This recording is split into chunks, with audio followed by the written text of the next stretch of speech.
மாண்புமிகு மன்னராட்சி முதல்வர் அவர்களே, மாண்புமிகு திரு முத்துவேல் கருணாநிதி ஸ்டாலின் அவர்களே, பேரை மட்டும் வீராப்பா சொன்ன பத்தாவது அவர்களே, செயல்லையும் ஆட்சியிலையும் அதை காட்டணும் அவர்களே.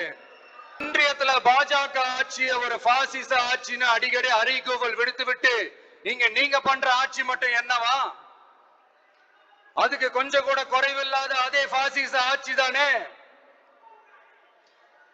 ஒரு கட்சி தலைவனா ஜனநாயக முறைப்படி என் கழக தோழர்களையும் என் நாட்டு மக்களையும் பார்க்கறதுக்கோ சந்திக்கிறதுக்கோ தடை போடுறதுக்கு நீங்க யாருங்க? தடையை மீறிய மக்களை பார்க்கணும்னு முடிவு பண்ணிட்டா போயே தீருவேன். சட்டத்தை மதிக்கணும்ன்ற ஒரே காரணத்துக்காக அமைதியா இருக்கிறேன்.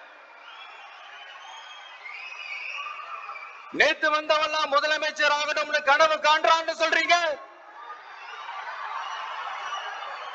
அது நடக்கவே நடக்காதுன்னு சொல்றீங்க. அப்படியே எந்த கட்சிக்கும் இல்லாத நெருக்கடியை தமிழக வெற்றி கழகத்துக்கு மட்டும் போட்டுக்கிட்டே இருக்கிறீங்க.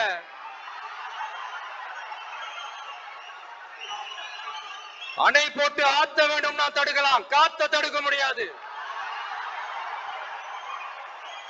அதையும் மீறி தடுக்கணும்னு நினைச்சீங்கன்னா சாதாரணமா இருக்கிற காத்து சூறாவளியா மாறும். ஏன் சக்தி மிக்க புயலா கூட மாறும். மாண்புமிகு மன்னராட்சி முதல்வர் அவர்களே, உங்க ஆட்சியை பத்தி கேள்வி கேட்டா மட்டும் ஏன் சார் உங்களுக்கு இவ்வளவு கோபம் வருது?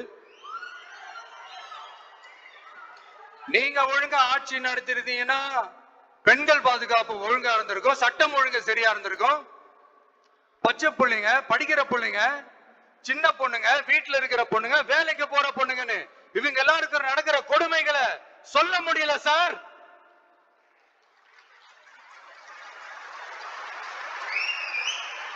இதுல வேற உங்களை அப்பான்னு வேற கூப்பிடுறாங்கன்னு சொல்றீங்க.